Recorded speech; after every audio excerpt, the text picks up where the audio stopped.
Hello and welcome back. So today's video is being sponsored by the Orchid Supply Store, where you can get everything that you need for your orchids and other plants. You can get plastic pots, or you can get perlite, you can get the orchiata bark. We've got some black gold mushroom here, and I will zoom in so you can see their website right there. And if you decide to purchase from them, at the checkout in the coupon gift certificate area, if you put in TRISH, you can get 12% off your entire order, as well as free shipping in almost everywhere. All right, so let's get on with today's video.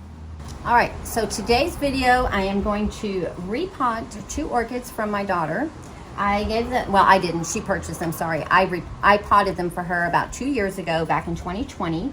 And was over at her house the other day, and I was like, ooh, because this is what was in there. Look at this. Well, let me move that root. But this is what was in there. It's moss and some charcoal and some fir bark, and it is just chewy, very, very soft. So I took them out of the pot, cut off all the spikes, and lots of roots came with them. And one has more roots than the other. So let's see. One is indigo. This is indigo, and then this one is Zelda. So initially, I thought I could put them both in these plastic pots, which are sold by the Orchid Supply Store. Again, link in the description.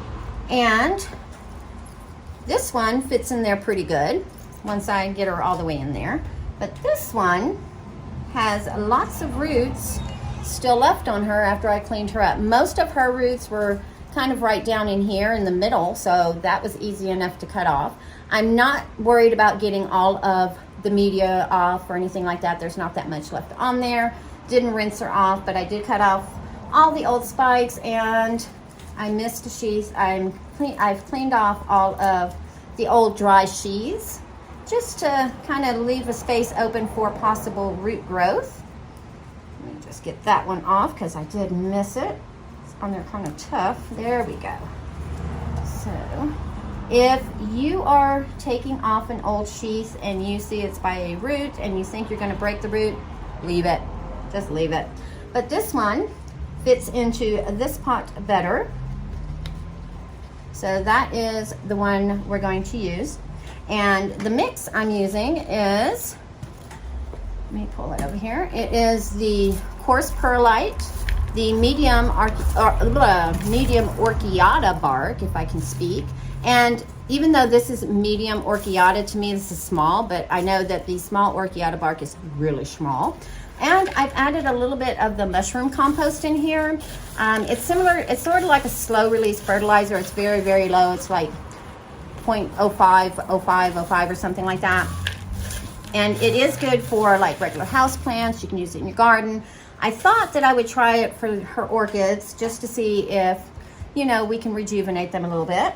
I do go over to her house at least once a week, if not every other week. So I will be keeping an eye, as well as she'll let me know something's going on.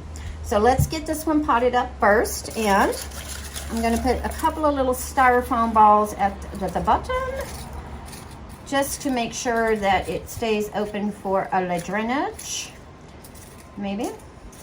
And we'll put a little bit of bark down there as well.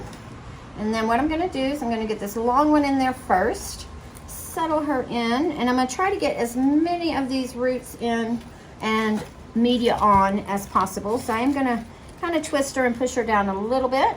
So she is just sitting on the edge of the pot. And then I will get her potted up, and we'll be right back. And we'll do the next one.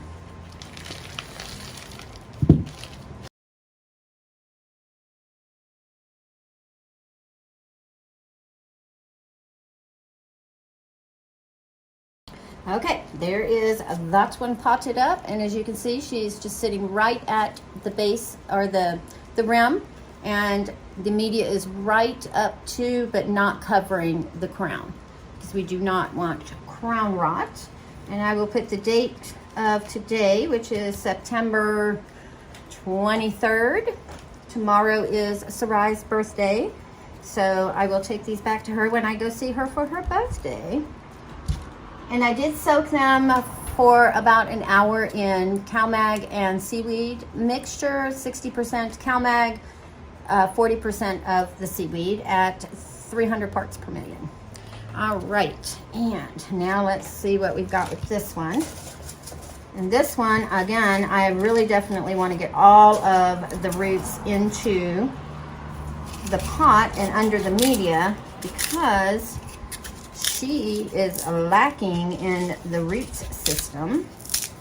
And normally I would put slow release fertilizer in as well, but I'm going to wait for about a month, and then I will take this over to Sarai's and add it in at that time, because there are no new roots really showing. There are some root tips on this one.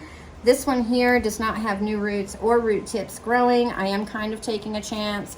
These two right here do have a little bit of a root tip showing, but I'd rather do it now than to continue leaving them in that bad media and then them possibly going downhill.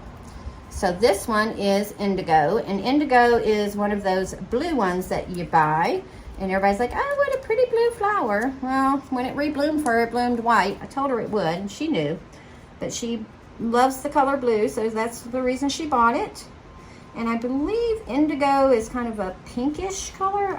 If I can find pictures of when she sent them to me when they were in bloom, I'll post them. But otherwise, I'm not 100% sure. So now this one, even though she's really low in the pot, I'm only going to put the media probably up to right below the rim where the crown is, because as you can see, she suffered a little bit of the beginnings of crown rot. We caught it in time. There is some cinnamon down in this leaf here that did stop it. So I'm not going to fill her all the way up quite yet. I will let her grow some roots and push her way out before we put it all the way to the top. But this way it kind of creates a little more of a humidity factor for her, being a little bit lower in the pot.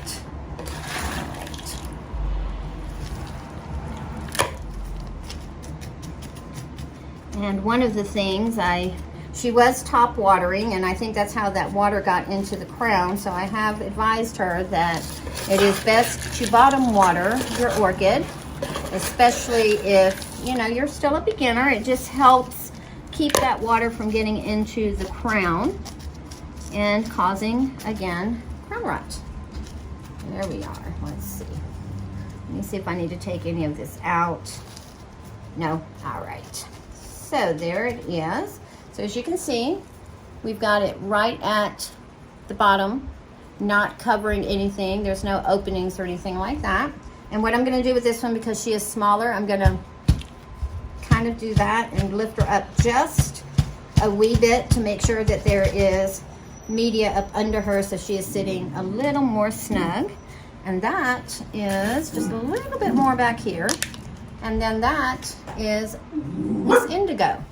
All right, and Loki sees someone outside, so I'm going to pause it for a second so I can get him under control a little bit. All right, so we will look at these guys probably, let's look at them in about a month and see what's going on with them. Of course, they'll be filmed at Sarai's house because they'll be in their own home at that time. And I'm going to, because this is brand new bark and it's very dry and they just came out of that moss super wet thing, I'm going to soak them for about 30 minutes so that everything can get nice and dampened and set these girls up for some success. All right, guys, well, don't forget to go to the Orchid Supply Store. They have everything that you need for an orchid.